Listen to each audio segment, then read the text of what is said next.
Waves अर्थात world audio visual and entertainment समिटची सध्या सर्वत्र चर्चा रंगली आहे। महाराष्ट्र, हरियाणा, मध्य प्रदेश अशा विविध राज्यांसह मेटा, यूट्यूब अशा मोठ्या कंपन्यांनी आपली दालन उभारली आहेत। मीडिया, एआय आणि सोशल मीडिया या संदर्भातील तरुणाईने या ठिकाणी मोठी गर्दी केली आहे। या समिटमधून आढावा घेतलाय आमचे प्रतिनिधी चेतन ननावरे यांनी।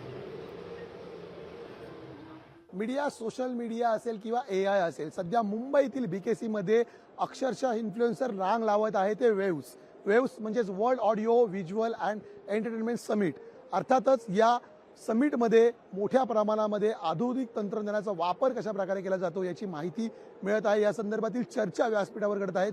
पंतप्रधान नरेंद्र मोदी यांच्या हस्ते या परिषदेचं उद्घाटन झालेलं होतं। मात्र आपण आता मॅग्नेटिक महाराष्ट्राच्या या दालनासमोर उभे आहोत आणि एकंदरीत तुम्ही पाहत असाल ही स्क्रीन कशा प्रकारे पुढे मागे ऑटोमॅटिकली हलत आहे आणि याच्यावरती एक प्रकारे व्हिडिओ पाहण्याचा जो एक्सपिरियन्स आहे तो दाखवण्याचा प्रयत्न करण्यात आलेला आहे। दुसरीकडे याच्याच बाजूला असलेल्या आपण या कला यात्रा अर्थात जर्नी ऑफ आर्टच्या दालनामध्ये जर पाहायला गेलं तर सुरुवातीपासून एकंदरीत कलेची सुरुवात कशी प्रकारे होती, वारली आर्ट असेल महाराष्ट्राची किंवा वेगवेगळ्या प्रकारे जे आपण मेटल आर्ट्स पाहत आहोत किंवा जे हिंदू संस्कृतीमधून आलेली ही एकंदरीत संपूर्ण धारणा होती ही आपल्याला पाहायला मिळेल। दुसरी एआय टेक्नॉलॉजीचा वापर तुम्ही कशा प्रकारे करू शकता हे पाहू शकतो। हे पान पलटण्यासाठी ते सेन्सर लावलेलं आहे। आपण फक्त हाताचा वापर केला तरी इथे आपल्याला हे पान उलटताना पाहायला मिळत आहेत पुस्तकाची।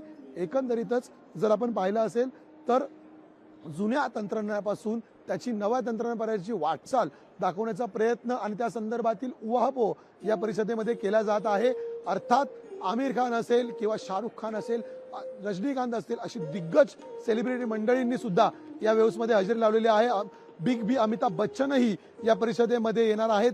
त्यामुळे मोठ्या प्रमाणात कला रसिकांचे चाहते असतील ते गर्दी करत आहेत। मात्र तरुणाई मोठ्या प्रमाणात या ठिकाणी येताना पाहायला मिळत आहेत।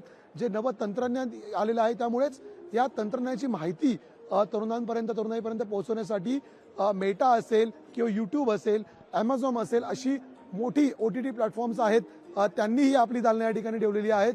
एकूणच कला रसिका असतील किंवा तंत्रज्ञानाची ज्यांना आवड आहे त्यांच्यासाठी ही मोठी पर्वणी मानली जात आहे। उद्या या समिटचा समारोप होताना आपल्याला पाहायला मिळेल। मात्र त्या निमित्ताने कुठेतरी जगभरामध्ये पुन्हा एकदा मुंबई आणि भारताने आपलं नाव रेखाटण्याचं काम केलेलं आहे। कॅमेरामन निकेश मोरेसह मी चेतन नावरे, बीकेसी मुंबई।